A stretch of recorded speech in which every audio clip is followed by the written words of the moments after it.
Eh bien, bonjour à tous et à tous, j'espère que vous avez la forme. Donc aujourd'hui on se retrouve pour une nouvelle vidéo pour en parler de mes attentes et de mes craintes pour la série Obi-Wan Kenobi qui sort dans 6 jours exactement. Donc je vais faire une vidéo tranquille, sans prise de tête, donc pour en parler de tout ça. Alors déjà je vais commencer par mes attentes. Donc déjà il y a un truc que j'aimerais énormément voir dans la série. Il faut savoir que c'est une série que j'attends depuis vraiment longtemps parce que ça fait longtemps qu'il y avait déjà des rumeurs qui... Alors à la base c'était censé être un film. À la base c'était censé être un film comme ils avaient fait sur Han Solo, mais là c'était sur Obi-Wan. Finalement, vu que le film Solo a mal marché, ils ont décidé de changer un peu leur plan et c'est devenu une série. Ils ont voulu se concentrer sur le petit écran.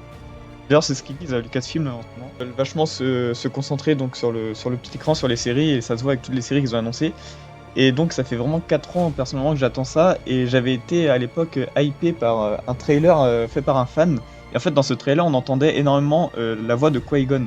Et c'est depuis ça, j'ai vraiment envie de voir Qui-Gon dans la série. En plus, c'est très crédible parce que on sait que justement Obi-Wan, enfin c'est Yoda qui a informé Obi-Wan que Qui-Gon avait réussi à revenir des profondeurs de la Force et qu'il avait donc maîtrisé une technique pour apparaître en fantôme de force, etc. Donc c'est clairement quelque chose qu'on pourrait voir dans la série. Il pourrait carrément pousser le concept et montrer du coup Obi-Wan apprendre la technique pour devenir un fantôme de force.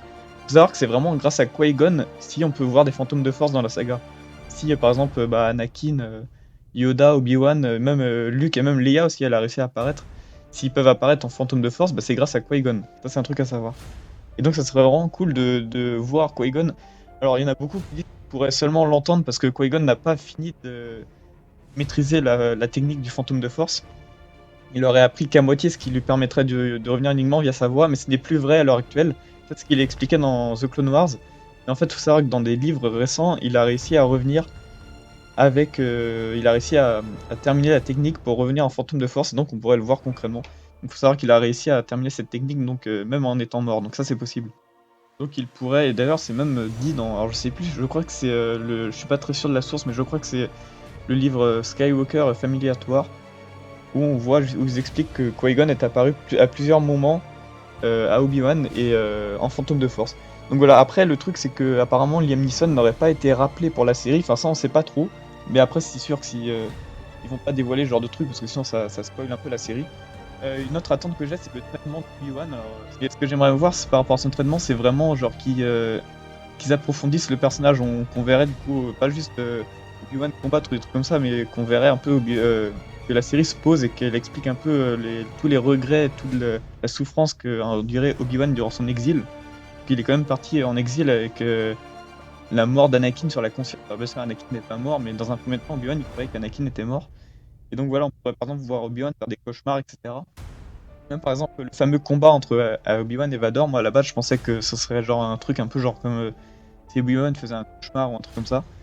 Et ça serait stylé aussi de voir des flashbacks avec le jeune Anakin, on a carrément qui aimerait voir des flashbacks avec Ahsoka. En vrai c'est possible mais à voir. Donc voilà, j'espère qu'il y aura vraiment un traitement psychologique sur Obi-Wan, qu'on explorera tout ça dans la série. Une autre attente aussi que j'ai, c'est par rapport au personnage de Reva, ou Riva, je sais plus trop comment elle s'appelle. C'est donc la nouvelle inquisitrice qui a été introduite pour la série. Et donc ça a l'air d'être un des personnages les plus développés de la série, donc avec Obi-Wan bien sûr, parce que c'est un peu la méchante, on va dire, principale de la série. Et j'espère que justement ils vont bien développer ce personnage. Alors je n'attends pas forcément un truc comme ils ont fait avec Trilla dans Fallen Order, parce qu'en fait les Inquisiteurs, faut savoir que c'est des anciens Jedi qui ont un peu un lavage de cerveau par Dark Sidious, qui les a fait donc devenir Inquisiteurs, il les a manipulés pour les forcer à donc tuer les Jedi, c'est des chasseurs de Jedi quoi. Et donc dans Fallen Order, il y avait Trilla aussi qui elle était une inquisitrice et qui au fur et à mesure est un peu revenue vers la lumière avec une sorte de rédemption. Donc je sais pas forcément un truc que j'attends pour Reva parce que c'est quand même un truc classique.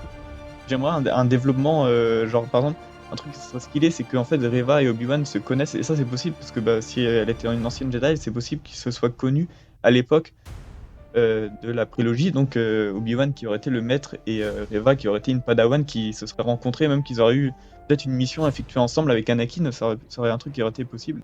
Donc, bon, ça, je sais pas si c'est un indice vraiment fiable, mais en fait, dans la série, elle l'appelle Obi-Wan, donc voilà, on pourrait se dire qu'elle le connaît personnellement même.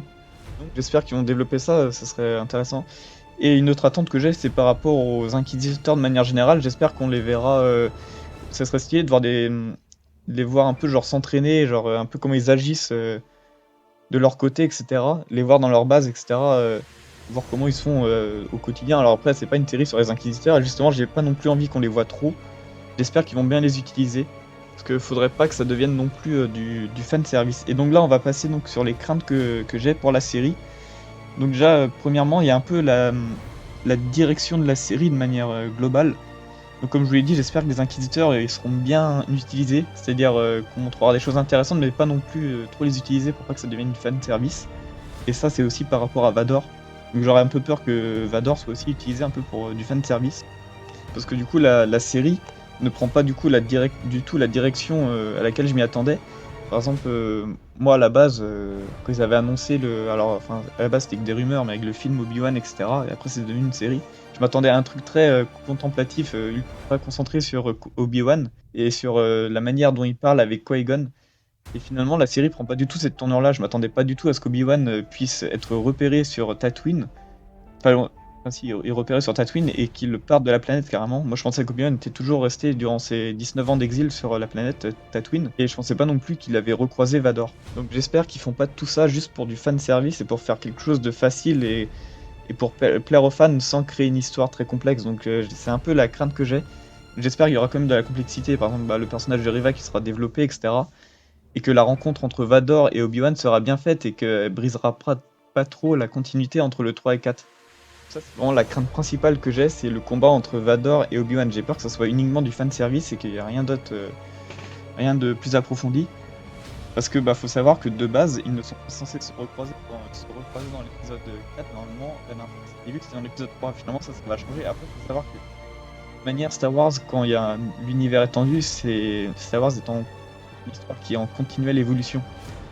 C'est pas stable, l'histoire, elle est pas jamais comme elle est jamais figée en fait. Elle peut de changer. Tant des choses apportées entre les films, on pensait pas. On se disait que, enfin, on n'avait pas jamais pensé à ça. Par exemple, un exemple tout bête. Par exemple, entre l'épisode 5 et l'épisode 6, Luke de son sabre laser bleu, sabre laser vert. Mais entre temps, il a eu un sabre laser jaune. Ça, on le savait pas. Après, c'est un petit détail, tu vois. Là, les retrouvailles entre Obi-Wan et Vador, pour certains, ça pourrait carrément casser la continuité.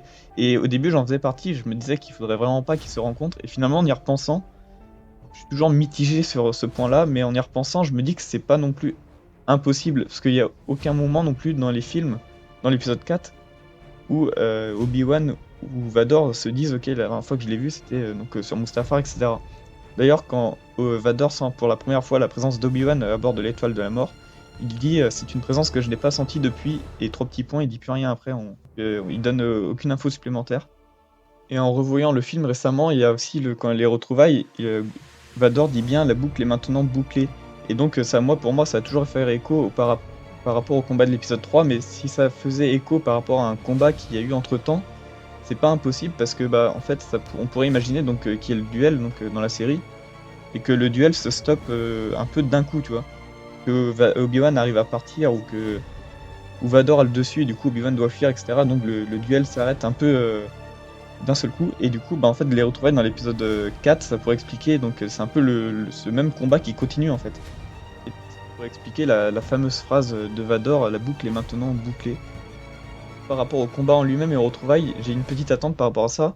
Parce que quitte à les faire rencontrer, j'aimerais du coup que, par exemple, il y avait un truc dans l'épisode 6, et ça c'est pas moi qui l'avais remarqué, c'était sur Twitter, j'avais vu récemment. C'est un abonné d'ailleurs qui l'avait remarqué. En fait, dans l'épisode 6, il faut savoir que quand Luke essaye de convaincre Vador de revenir du bon côté, Vador lui dit Obi-Wan autrefois a eu la même idée que toi. Et en fait, c'est faux. Parce que dans l'épisode 3, à aucun moment, Obi-Wan propose à Anakin de revenir. Il vient dans l'épisode 3 pour le combattre. Et c'est après, Padmé dit à Obi-Wan qu'il y a encore du bon en lui, etc. Et on pourrait imaginer que dans la série, cette phrase a un peu, pas traumatisé Obi-Wan, mais un peu l'a fait réfléchir. Et que du coup, quand il a revu Vador dans la série, il a essayé de le faire revenir. Donc ça aurait parfaitement du sens par rapport à l'épisode 6. Une scène comme ça avec Obi-Wan qui essaye de convaincre Vador de revenir, ça pourrait être vraiment stylé à voir. Et au niveau du combat en lui-même, j'ai hâte de le voir. Après, il paraît du coup que, quand je dis le combat en lui-même, c'est vraiment le style de combat qu'il pourrait adopter pour la série. Apparemment, il reprendrait un peu le style de combat de la prélogie. Donc ça a l'air très chorégraphié, etc. Alors c'est vrai que bon, c'est un style comme un autre dans War, souvent les combats ont tous un peu un style différent. Moi c'est vrai que c'est vraiment personnel, hein, je suis un peu moins fan du style de combat de la prélogie, je trouve que c'est un peu trop chorégraphié. Euh, c'est moins naturel, je préfère les combats de la trilogie, voire même de la post-logie. Je sais que c'est une opinion assez impopulaire, mais après ça c'est vraiment une question de goût par rapport au style de combat. On verra, j'espère qu'ils trouveront un juste milieu pour mettre tout le monde d'accord. Donc voilà, donc j'espère que cette petite vidéo vous aura plu. Donc la série arrive dans moins d'une semaine, j'ai vraiment hâte. Je ferai des vidéos à chaque épisode, donc la série arrive vendredi prochain avec 2 épisodes d'un coup. C'est ce qu'ils avaient annoncé. Donc, à la base c'était censé arriver le 25 mai, finalement c'est le 27 avec 2 épisodes. Et donc je ferai à chaque fois le vendredi, donc, ou peut-être si j'ai pas le temps dans le week-end, une vidéo pour vous donner mon avis sur l'épisode, etc. Ça sera pas une analyse approfondie. D'ailleurs, j'avais pas fait d'analyse approfondie pour le second trailer que j'avais trouvé excellent d'ailleurs. Je voulais en parler, mais finalement, j'ai pas trop le temps. Mais après, si vous voulez vraiment voir des analyses approfondies, bah, vous pouvez aller voir les vidéos de Sainmall ou de Absolute qui sont bien plus spécialisés que moi dans Star Wars, qui font des analyses bien plus approfondies. Mais donc, ça sera vraiment une vidéo pour vous donner mon avis sur les épisodes, pour alimenter la chaîne, etc. Donc voilà, j'espère que cette vidéo vous aura plu. Je vous dis à bientôt pour une prochaine vidéo. Portez-vous bien et à la prochaine.